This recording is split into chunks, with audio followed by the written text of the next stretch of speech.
Tom Thumb. Once upon a time, there lived a poor man and a woman who had no children. Their only wish was to have a child. One night as they sat on their porch, they saw a falling star. The woman said, "Let's wish for a baby, no matter how small it would be."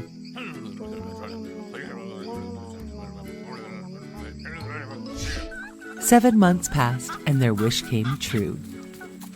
A child no bigger than a thumb was born. Because he was so little, they called him Tom Thumb. And they loved him with all their hearts. Tom became wise and nimble, but he never grew in size. His parents were very careful to make sure nothing would happen to him.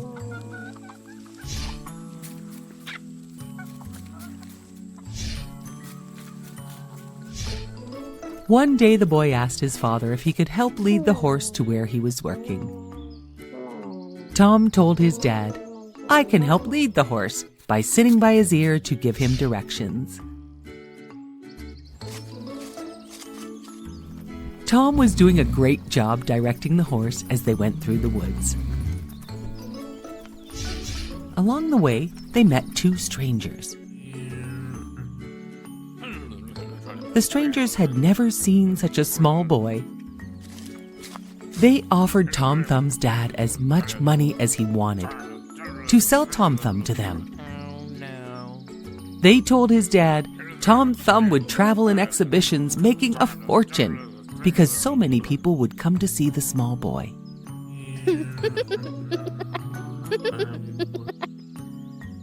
Tom Thumb's dad was upset and told the men Tom was not some jester and he was not for sale.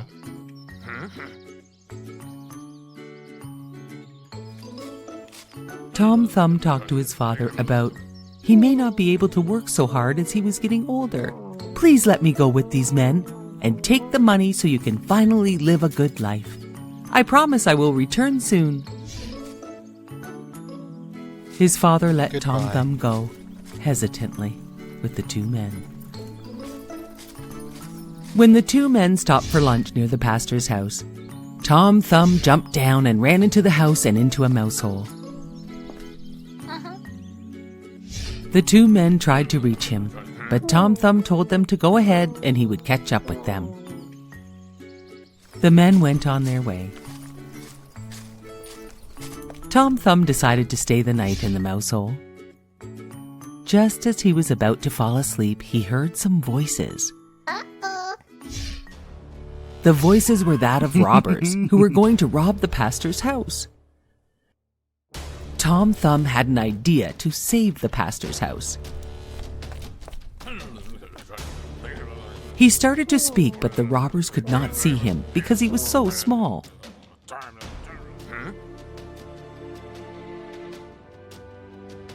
Follow my voice. I can help you with the robbery because I am so small I can fit anywhere. When they began to sneak around, Tom Thumb started talking very close to where one of the pastor's maids was sleeping. He woke up the maid and she chased the robbers away.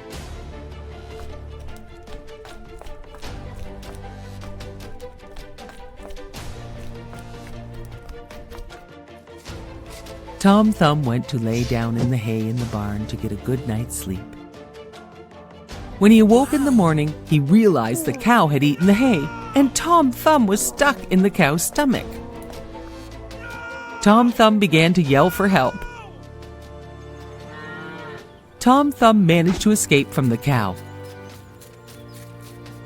only to be gobbled up by a wolf who was sneaking around the barn. Tom Thumb whispered from inside the wolf that he knew of a house filled with ham and bacon, and he could lead him there.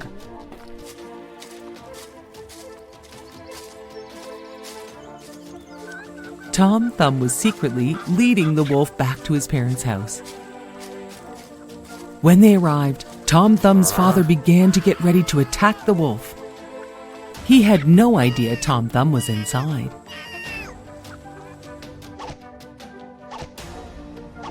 All of a sudden, he heard Tom's voice. Tom was rescued from the wolf by his father, who promised never to sell him again. Not for all the riches in the world. Tom Thumb and his parents lived happily ever after. The end. Once upon a time, there was a man and his wife that had wanted a baby for so long, but had never had one. One day, the wife gave her husband the awesome news that they had waited so long for. They were going to have a baby. They lived in a house overlooking a big garden full of fresh vegetables and flowers. Sadly, the garden was protected by a high wall with barbed wire on the top. The mighty witch who lived there wanted no one in her garden. Everyone was very scared of the mighty witch. One day, the wife was so hungry for the fresh radishes. She saw them growing in the witch's garden, but she knew she could not have them. Although she really, really wanted them, she thought she might die if she did not have them. Her husband worried so much about her. She told him, "I think I will die unless I can have some of those radishes that grow in the witch's garden." Her husband waited for nightfall so he could climb over the wall to get her some of the witch's radishes.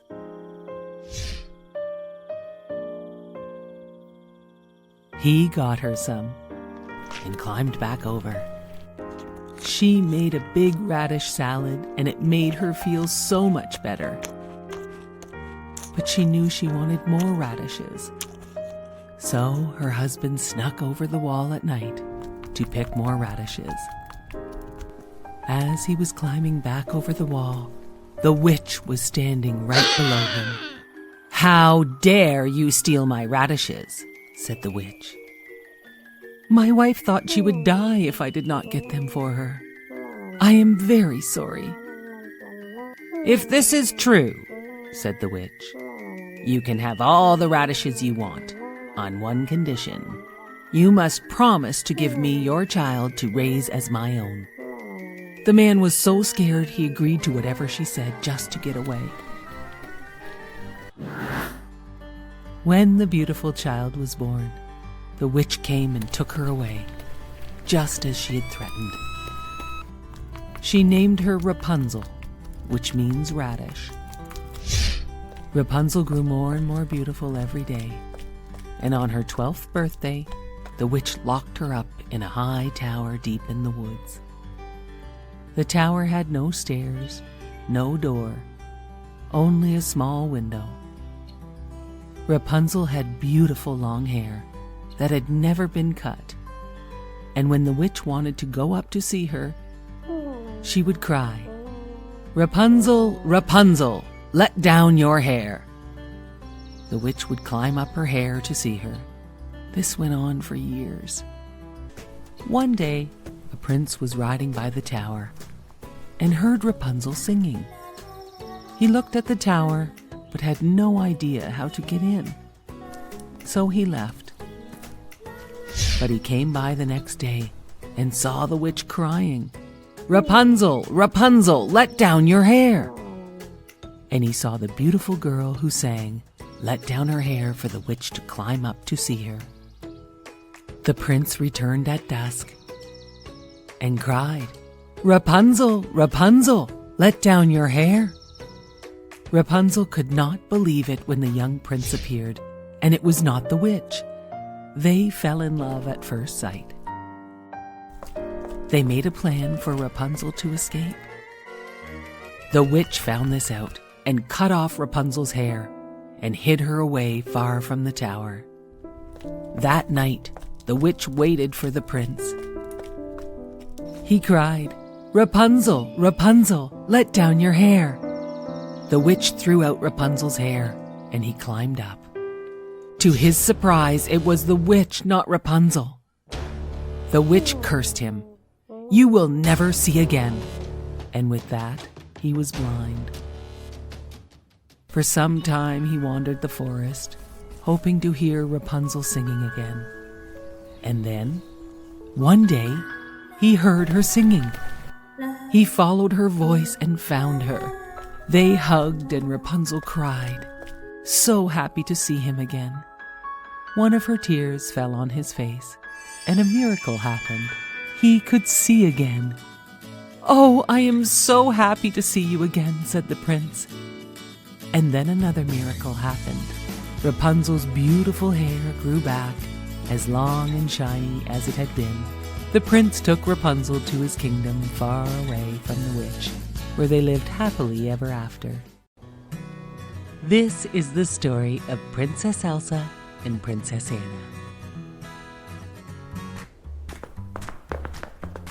When they were little girls, they were best friends.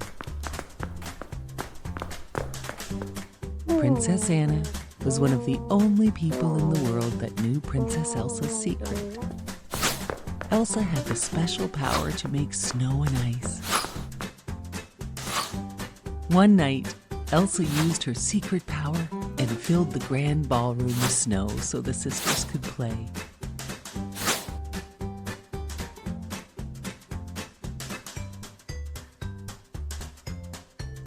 As they were playing, Elsa lost control, and she accidentally hit Anna with a blast of icy magic. Anna was badly hurt. Her parents went off to the ancient mountain trolls to ask them for help. The wisest old troll told them that Anna could be saved, and that she was lucky to have been hit in the head and not in her heart. As the years passed, Anna forgot about that night.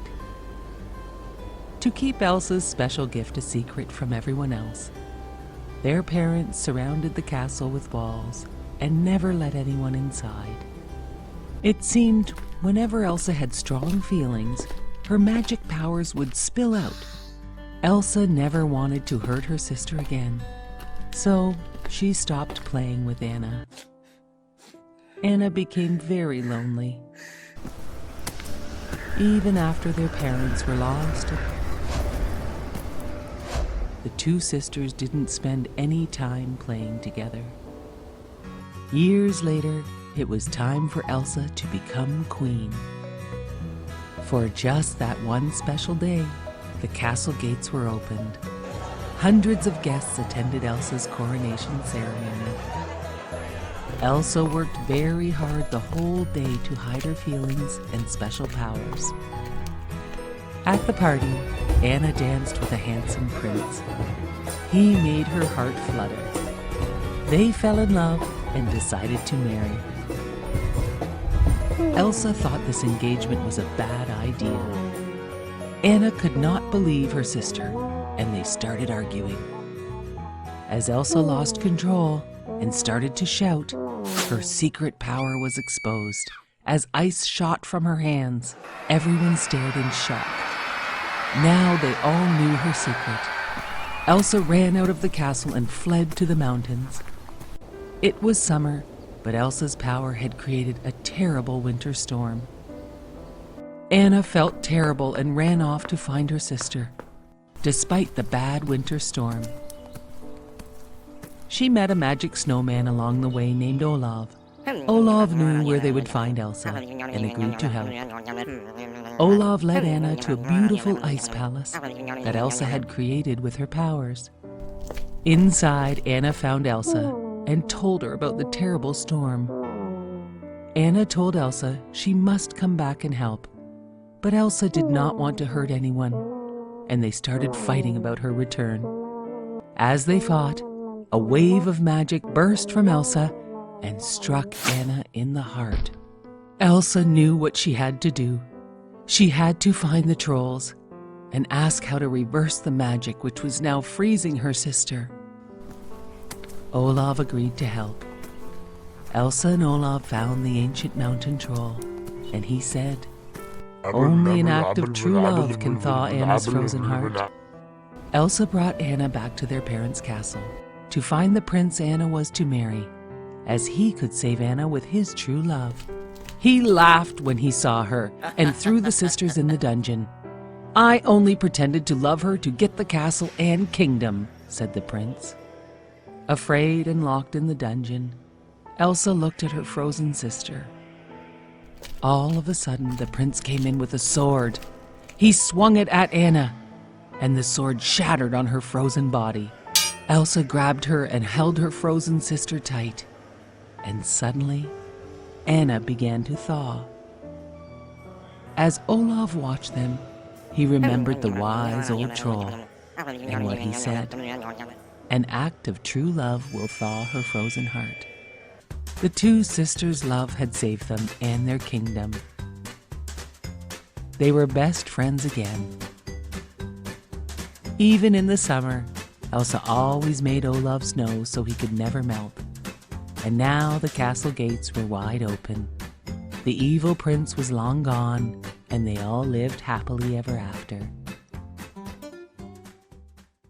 Once upon a time, in a faraway land, a lovely princess was born. The king and queen named their daughter Aurora. They invited everyone in the kingdom to the palace to celebrate her birth. Everyone except for the evil fairy Maleficent. The wicked fairy was so mad about not being invited that she snuck in anyway, in a flash of lightning, and she put a curse on beautiful Princess Aurora. Before the sun sets on her 16th birthday, she will prick her finger on a spinning wheel and die. Then, Maleficent, in a flash of thunder, disappeared. Luckily, 3 good fairies were at the party, and they softened the curse with a prophecy that said, "If this will happen, you will only sleep, not die. Your sleep will be ended when your true love gives you a kiss." The 3 fairies disguised themselves as peasant women and agreed to raise Aurora in the woods to keep her identity a secret until the night of her 16th birthday. The years passed and Princess Aurora grew into a lovely girl. She only knew the 3 women as her aunts, not as fairies, and they called her Briar Rose. The evil fairy Maleficent was always looking for her, but never could find her.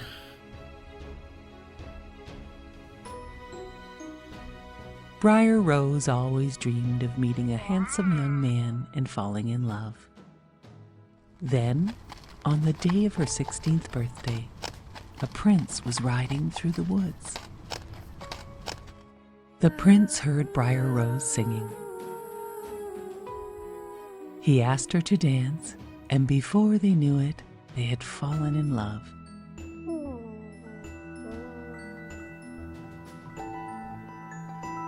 Briar Rose had no idea he was a prince from a nearby kingdom, and the prince had no idea that she was really a princess.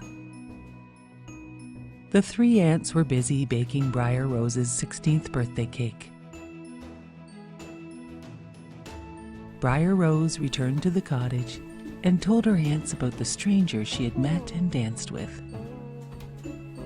The aunts told Briar Rose her real name was Princess Aurora, and she would be returning to the castle that evening.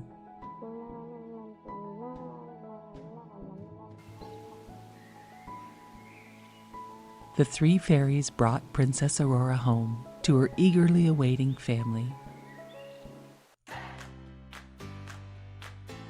Everyone thought the princess had escaped Maleficent's evil curse. But no one knew Maleficent was hiding upstairs. As soon as Maleficent saw Aurora alone, she put her in a trance and led her into a room with a gleaming spinning wheel. "Touch the spindle, touch it," said Maleficent. Princess Aurora obeyed. She pricked her finger and fell to the floor. The 3 fairies found the sleeping princess and were heartbroken. They must now find the handsome stranger the princess had met in the woods. The fairies found the prince, and when he heard the news, he raced towards Princess Aurora's castle. Maleficent was waiting to stop the prince, but she was no match for the prince, and he made his way to the peaceful, beautiful, sleeping Princess Aurora. He knelt by her side and gently kissed her. Slowly, Princess Aurora opened her eyes. She smiled when she saw the face of the handsome stranger from the forest. He was her true love. Aurora sat up and took his hand. The prince asked Aurora to be his bride. "Yes, of course," replied Princess Aurora. They would live in his grand castle, close to her parents and her fairy aunts. Princess Aurora and the prince lived happily ever after.